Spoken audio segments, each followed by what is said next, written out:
Spoilers for Knight of the Seven Kingdoms are ahead. Prince Baelor's death sent shockwaves through the realm and changed the course of history, but we don't think that his death was an accident. He was murdered on the orders of the Hand of the King, Brynden Rivers, aka the Three-Eyed Raven. Welcome back, ScreenCrush. I'm Ryan Airy, and today we are going to talk about how the most important character in any Game of Thrones show is actually Max von Sydow's character from the original series. We're going to dive deep into the character's history and explain how he is the puppet master manipulating events in the war against the White Walkers. Not only that, but we think that the Three-Eyed Raven might have accidentally caused all the events of House of the Dragon. So first of all, let's talk about the melee. Knight of the Seven Kingdoms Episode 5 was devoted to a trial of the Seven, where 14 combatants fight to prove or disprove the innocence of Sir Duncan the Tall. In the novels and the show, we don't really see who administered the killing blow to Baelor. Everybody assumes it was his brother because Baelor was fighting the Kingsguard, who have sworn to protect him. And the others were fighting with swords, which could not have caved in his helm. Now, the injury was also due to Baelor wearing his son's armor. Because it was too small for his head, it did not properly absorb the blow. So it sounds like an accident, but there is one character pulling the strings all throughout history who could have orchestrated Baelor's murder, and that is the Hand of the King, Brynden Rivers, aka the Blood Raven. We think that Baelor was killed by a Kingsguard, Sir Donald of Duskendale, because Blood Raven ordered his death. But why would he want Baelor to die? Well, this is where we're going to get into some weird magic shit, and we have to talk about the origin of Brynden Rivers and how he connects to all three of these shows. He is the most important character in the Song of Ice and Fire franchise. So let's dive deep into his character. He is the bastard son of King Aegon IV, Aegon the Unworthy, and his mistress, Lady Melissa Blackwood. So this means that Brynden was highborn on both sides of his family. He was still considered a bastard, but is known as one of the great bastards who have noble blood. And because he was born in the Riverlands, he is given the surname Rivers, following the custom of naming bastards by their birth regions. Now, the Blackwoods are an interesting house. They are the southernmost house that is still descended from the First Men. And this is important to understand for this theory. The First Men were the first humans to enter Westeros, traveling on a land bridge called the Arm of Dorne. The native species on the continent were the Children of the Forest. They communicated through a network of weirwood trees that have mystical properties. The First Men went to war with the Children of the Forest, and that war eventually ended with a truce called the Pact. Now, the Pact was signed on the Isle of Faces in the God's Eye Lake. Remember this place for later. The First Men even came to worship the weirwood trees, which is why in Game of Thrones they say prayers to the old gods. Many castles, including Winterfell and King's Landing, have a god's wood that contain a weirwood tree. And as we saw in Game of Thrones, these trees have a mystical connection to the Three-Eyed Raven and the Night King. In the show, they add a neat wrinkle to the story. Children of the Forest used dragon glass to enchant one of the First Men and turned him into the Night King. Now, this was supposed to be a weapon against the First Men during their war, but that weapon obviously backfired. Regardless, the Pact kicked off the Age of Heroes, which lasted for 8,000 years and ended with the Long Night. The Long Night was a winter that lasted for an entire generation and culminated in the Battle for the Dawn. This is when the Children of the Forest and the First Night's Watch defeated the others and then built the wall to keep them out. Shortly after the Andals invaded, they killed the Children of the Forest,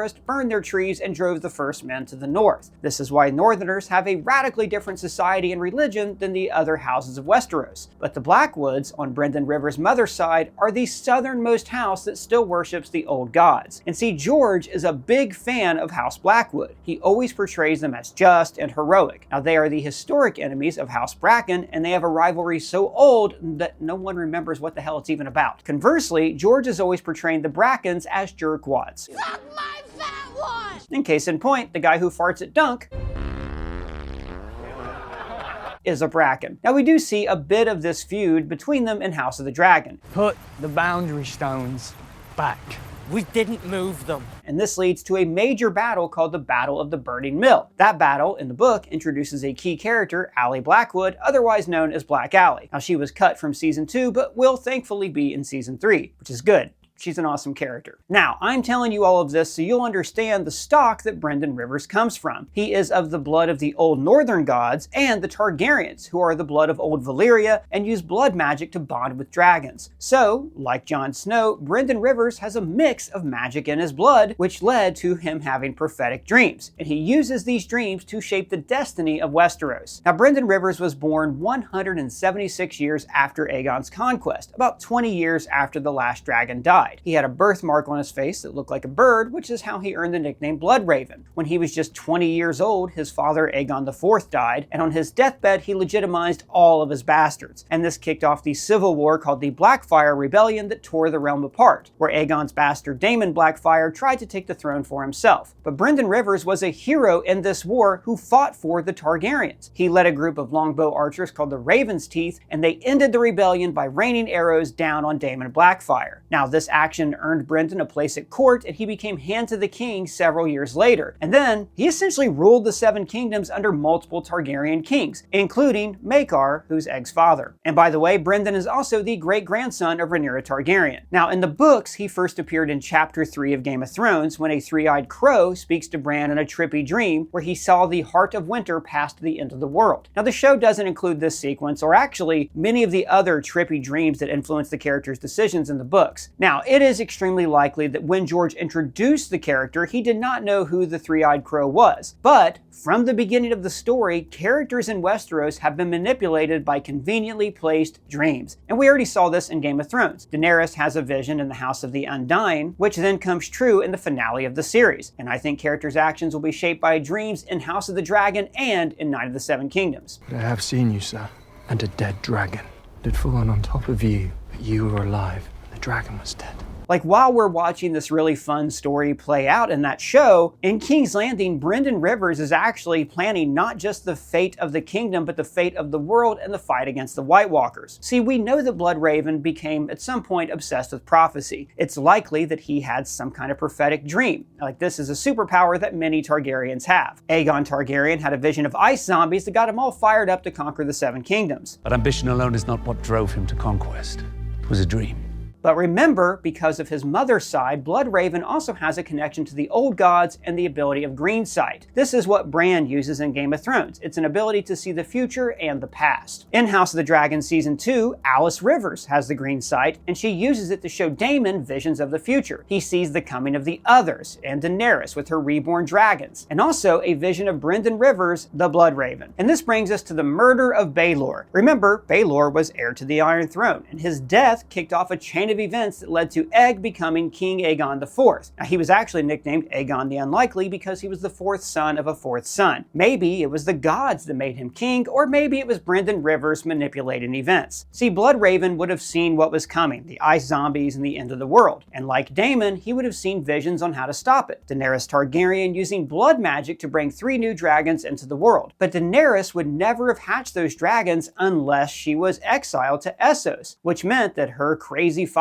had to become king, which meant that Egg, not Baelor, would need to become king as well. And this is why Bloodraven would have killed Baelor, simply to fulfill a prophecy. Or maybe he thought he was fulfilling a prophecy, but he got it wrong. After all, prophecy has a habit of killing Targaryens. What do you mean? Well, Viserys misinterpreted his dream about his heir, leading to the Dance of the Dragons. As king, Egg tries to hatch new dragons using a wildfire ritual. And by the way, he did this because he wanted to have leverage over the highborn lords while he implemented policies that are favorable to the small folk. But the ritual backfired, causing Summerhall to burn down, and Egg dies in the fire, just like the fortune teller said. You shall be king, and die in hot fire, and worms shall feed upon your ashes. And actually, this is important, Dexter Sol Ansel recently confirmed that Dunk survived that fire. We know Dunk survives, but we don't know if Egg survives. Remember, the other part of that prophecy was when the witch said, And all who know you shall rejoice in your dying. And that part is interesting. No one will mourn you. See, there's actually a popular theory that Egg, like all Targaryens, slowly goes insane, and that Dunk has to kill him for the good of the realm. The fire is just a cover story for Aegon's death. We actually saw a hint of Egg's ferocity when he was about to kill his brother in episode 6. So imagine what happens if he also follows some prophecy or vision about the dragons returning, and this drives him insane to conduct crazy black magic rituals, and so Dunk has to put him down. But more on that in a bit. Rhaegar Targaryen, Jon Snow's dad, was also felled by prophecy. He was convinced that he was the prince who was promised and needed to have a third child to fulfill this prophecy. This led to his marriage to Lyanna Stark, which kicked off Robert's Rebellion and ended Targaryen rule of Westeros. So maybe Bloodraven saw that Baelor's death would place the Targaryens in crisis, and then they would have to focus on bringing back dragons to hold on to power. If the dragons returned, then they could rebuild their dynasty and fight against the invasion of ice zombies. It is ironic ironic that Bloodraven sought to guide the realm by using royal and political power, but he did not really gain ultimate power until he lost control of political power. See, after Maekar died, Bloodraven called a great council to determine succession, where Egg was crowned king. Now, when the Blackfire bastards showed up, Bloodraven had them executed while they were still in captivity. So this made Egg really angry, and he dismissed Bloodraven and ordered his death. But instead, he took the Black and joined the Night's Watch. In fact, he arrived at the wall with Maester Aemon and was escorted there by Duncan the Tall, who was part of Aegon's Kingsguard. Bloodraven became Lord Commander of the Night's Watch and then disappeared north of the wall. That is when he became the Three-Eyed Raven, the all-knowing seer that trains Bran in Game of Thrones. But in the books, there are more signs that Bloodraven is manipulating events and continues to use the characters from this show. Now, you might remember a character from the show who's a half-man, half-ice zombie who was called Cold Hands. Basically, he was like half turned into a zombie. In the book, he's the one who brings Bran to the cave of the Three-Eyed Raven. In the show, it's revealed to be Benjen Stark, but the books have never revealed his identity. However, many fans think that Cold Hands could actually be Sir Duncan the Tall. Now, I won't spoil it for you, but Bloodraven is probably going to have a small part in Season 3 of this series and a bigger part in Season 4. Now, Season 1 did end with a twist that's not in the book. Egg did not actually get permission to ride with Dunk. Where the f***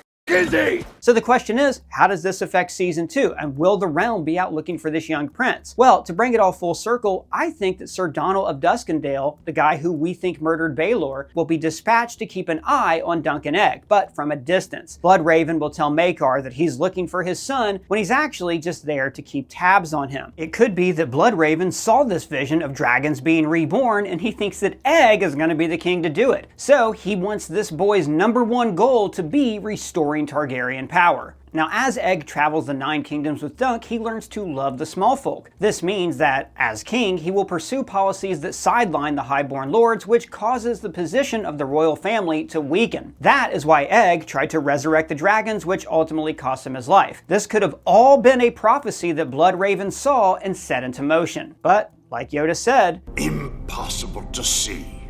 The future is. This effort backfires and Egg dies in ash. This will make his descendant, Aerys the Mad King, the new ruler of Westeros, which again sets up Daenerys Targaryen in the rebirth of dragons. And this could have all been manipulated to happen by Bloodraven through the murder of Baelor. But here's the thing, guys, Bloodraven's reach does not just extend into the present and the future. As we saw in the original series, the Three-Eyed Raven can also affect the past. Bran calls out to his dad in the past, who seems to hear him. The Three-Eyed Raven also has the ability to warg. This means putting their minds into the bodies of animals or other people. Now, while Bran is observing the past, he then uses his ability to warg into Hodor, and this ruins his entire life. The Hodor scene established 2 important truths of this universe. 1, that the Three-Eyed Raven can affect the past, and 2, that this universe works on a closed time loop. In other words, if someone travels to the past and changes something, then that change always happened. It's part of history. The past, present, and future have already been written. It's like a snake eating its own tail. And this is where we can talk about how the events of House of the Dragon could have been manipulated by the Three-Eyed Raven, who hasn't even been born yet. Remember, in Season 2, Alice Rivers, a green seer, shows Daemon a vision. He touches a weirwood tree and is suddenly connected to young Brendan Rivers in the future. Then we go into the eyes of the Three-Eyed Raven, almost like we are warging into it. This makes it clear that Bloodraven is showing Daemon this vision. He sees the ice zombies, dead dragons, and a vision of himself walking through a battlefield. Then we see the red comet that we saw at the start of Season 2 of Game of Thrones. Bloodraven was also born under this same comet just a century earlier. Now, this comet is interpreted as a sign of prophecy, that Azor Ahai, the prince or princess who is promised, will return and end the long night. Then he sees Daenerys and her eggs, and Helena tells him, It's all a story. You know your part.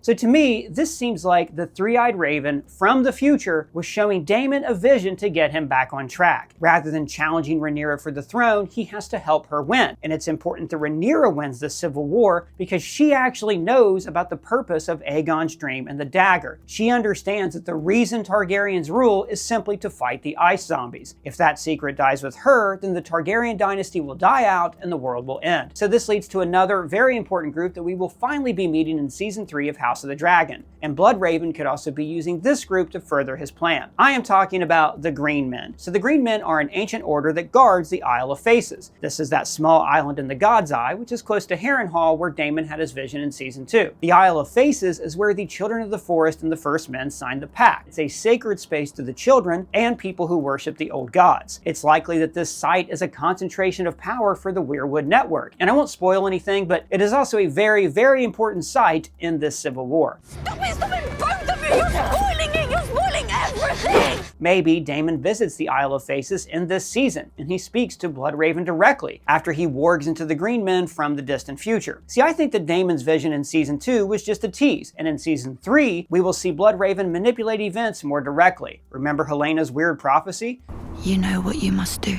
That could have been Bloodraven warging into her in the past, trying to warn everybody about what was about to happen. But here's the thing. I think that all of this manipulation is going to backfire and will actually end up reawakening the ice zombies. Remember, when Bran wargs into Hodor, it screwed up the past. He wanted to affect past events, but finds out that he can't and that time is just a closed loop. And maybe Bloodraven is in the process of learning the same lesson from the previous Three-Eyed Raven. Maybe we'll find out that he tried to manipulate the events leading up to Dance of the Dragons by sending Viserys a dream, but his meddling backfired and killed all the dragons. And I believe that this event, the dying of the dragons, is what began to awake the army of the dead. As long as dragons existed in the world, there was a kind of magical counterbalance to the others, but as soon as they died out, the Night King was awakened and began to gather strength. So everything in all of these series, from the original show, The Dance of Dragons, and even Dunk and Egg's friendship, is because of an omniscient little bastard sitting in a tree north of the wall. But what do you guys think? Is this too complicated? Do you think Bloodraven could be manipulating all of these events, and could he appear in House of the Dragon? Let me know your thoughts down in the comments below, or give me a shout out on Twitter, Blue Sky Threads, or follow me on Substack. And if it's your first time here,